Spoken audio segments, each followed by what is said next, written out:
क्या आपने किसी शब्द का निर्माण किया है? यकीनन हर किसी ने तो नहीं किया होगा, लेकिन क्या आपको पता है आपकी जिंदगी के अंदर ये शब्द कितने कीमती हैं, कितना महत्व रखते हैं आपकी जिंदगी के अंदर? ये तो आपको पता ही होगा।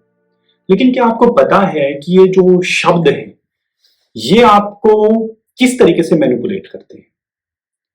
क्योंकि शब्द ही आपकी पहचान होते हैं और इन शब्दों के द्वारा ही एक व्यक्ति महान लेखक या फिर एक व्यक्ति महान विचारक समझा जाता है।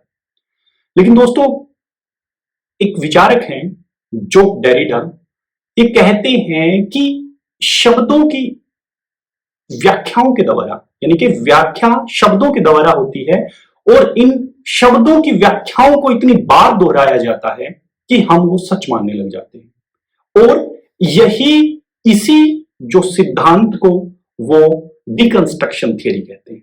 वो कहते हैं कि शब्दों के द्वारा व्यक्ति के मूल विचार, उसकी मूल भावनाओं को बदला जाता है। और हम सब ये चीज मानते हैं कि हम किसी ना किसी किताब को जरूर पढ़ करके अपनी विद्वता हासिल करते हैं, या हम पुस्तकों का अध्ययन करके अपने आप को मानसिक परिपक्वता में लेकर के आते हैं।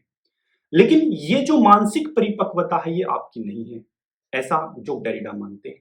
और इसी थियरी को वो डिकंस्ट्रक्शन थियरी कहते हैं, विखंडनवाद की थियरी कहते हैं। वो कहते हैं कि इन्हीं शब्दों के द्वारा, इन्हीं व्याख्याओं के द्वारा आपके मूल विचारों को बदल दिया जाता है और आप समझते हैं कि मेरे जो नॉलेज है वो मेरे को महान बनाती है। यानी कि हम ये समझते हैं कि जो मेरे मूल विचार हैं वो यही हैं, बल्कि वो आपकी इंफॉर्मेशन है।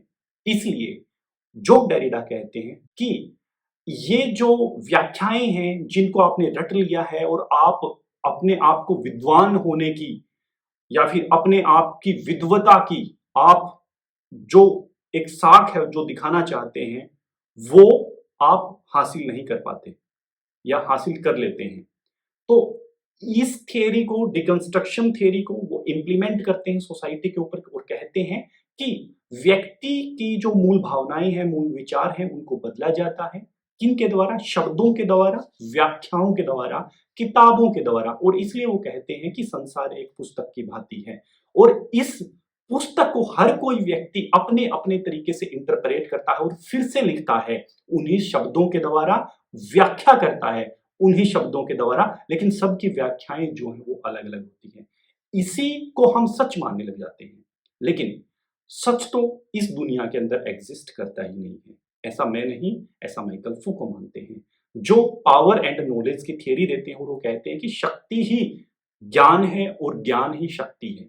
इसलिए सच और झूठ, शक्ति और पावर के संदर्भ में ना जाते हुए हम इस चीज को सच जरूर मानते हैं कि हम शब्दों की पैदाइश हैं, हम शब्दों से बने हैं और जितना शब्दों को हम जानते हैं हमारी मानसिक परिपक्वता या हम उतने विद्वान होते चले जाते हैं। लेकिन दोस्तों, अपने शब्दों को संभाल के रखिए, अपने जो शब्द हैं उनको कम खर्च कीजिए और महत्व हो वही खर्च कीजिए। मिलते हैं अगली वीडियो में। मैं ऐसी वीडियोस बनाता रहता हूं। आप मेरे चैनल को लाइक और सब्सक्राइब जरूर कीजिएगा मेरे चैनल को। थैंक यू, नमस्कार।